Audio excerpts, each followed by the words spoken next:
So this is our Teagle Tomahawk 404 straw chopper, which we use to bed up in our loosed housing. I know it's not the ideal machine. I think we should really have a 404, but this is what Dad bought, or this was what was sold to Dad, because I don't think Dad would probably realise it wasn't the ideal machine. But we did have it second hand. We've had it about 15 years and it's worked very well, been very little problems with it. But the thing I noticed with it, that sometimes the throughput on it is very, very slow. So what would happen is you'd put the straw in, and I don't know whether it's because I'm using large rectangular bales as opposed to round bales, but it was like a tumble dryer. It was just going round and round inside and not really coming out, and it was taking ages. So, you know, to do this shed like this, which is a 60 by 30 shed, it could take me nearly 15 minutes, which was, for me, was ridiculous, and plus all the dust that's going in the air at the time. So I thought about changing it, but I don't have massive tractors, got a 7610 on it, and I'm told you need a bigger tractor with weights if you're going to go for one of those mounted ones.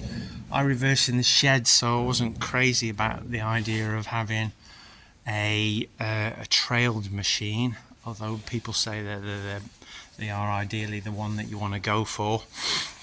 Anyway, I do like the machine, and it suits us, the fact that I can reverse in and I can spread both sides, because the other shed I'm spreading the other way.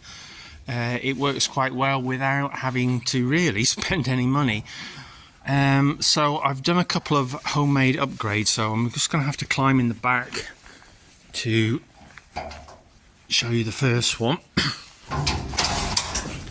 Now this is the important upgrade for me. This one has made a real difference to the amount of throughput of the machine. I'm not sure. I'm getting in here. It's getting in, it's getting out. The tractor is off, by the way, in case you're wondering. I wouldn't be climbing here otherwise. And basically these are my upgrades. So it has these paddles in with sort of blades, but unlike, they don't seem to chop into the straw that's behind it. They sort of, the blade bit is on this side, which feeds the straw into the blades underneath here. You can see them, there's two sets of blades, like finger bar combine blades that go around in rotation. But what I've done is welded a piece on there's four paddles, you can see, and what I've done is welded a piece on that sticks out at 90 degrees on the end of the paddle, which is facing into the bale. I've sharpened the edges round on it, and so what it does then, it loosens the bale up as it goes round. Now I haven't welded on all four paddles. I thought I'd start off with two and see how it goes before I did all four. There's another one there. So they're on opposite paddles. I got two pieces of metal that are the same, because obviously, like a car wheel, you need to keep it balanced. And two seems to be enough. I don't want to, you know, clog the machine up by ripping it apart too fast, but two seems to work really well. And it's made a huge difference. I've cut down how long it takes by at least 50% to empty it, maybe even less than that, and I've never had any bale, even a mouldy bale or, you know, a different type of straw. It seems to have ripped into it really well, and ripped it apart. When it loosened it up, it comes through the machine so much faster. And I knew that because when it got to the end of the bale, the last bit in here would always come out really quick. You'd be waiting ages and ages, and you knew you got to the end because it would come out a lot faster.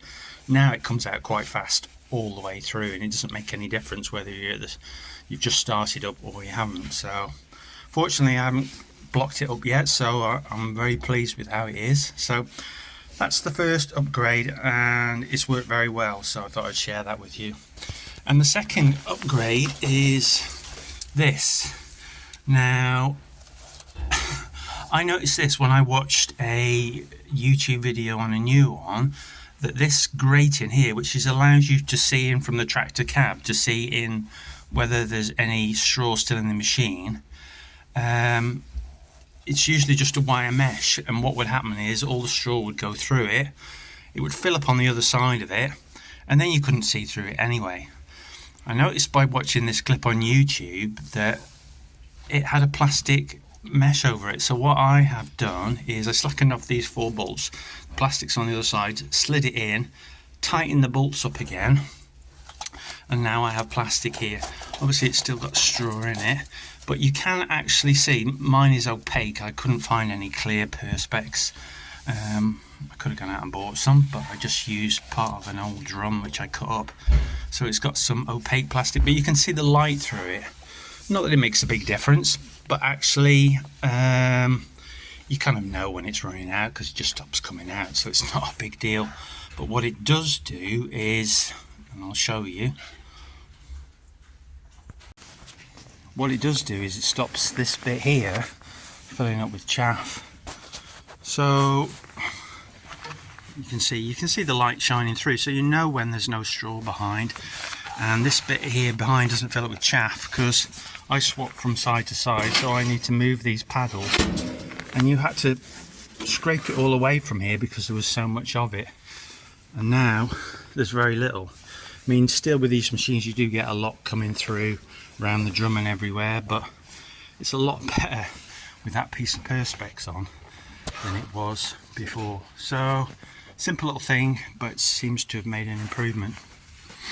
And then the third thing, which isn't exactly a homemade thing, is when I was at the machinery auction, I saw this Teagle hydraulic top link, and I managed to pick it up reasonable. I have had to put some new pipes on it because the pipes were worn out. Not saying it adds a lot to the party, but you can tip it up more, which helps with the getting it out a bit quicker. Doesn't make a huge difference. It works quite well now whether I have it down or tipped up because of those blades. I think the blades that I welded on have made the biggest difference, but anyway, I thought it would be useful to use it on the post knocker and things like that, and I'm sure it'll come in.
So this is the straw. You can see it's not particularly finely chopped. I think if it goes through the straw chopper faster, it doesn't chop it as fine. When it was coming out slow, it was milling it, but now I can do it in less than half the time. It's nothing like as chopped as much. It's still chopped a bit, and some people would say that's not what you need for loose housing, but I don't mind that as long as I can get the job done a little bit faster than I used to be able to do it.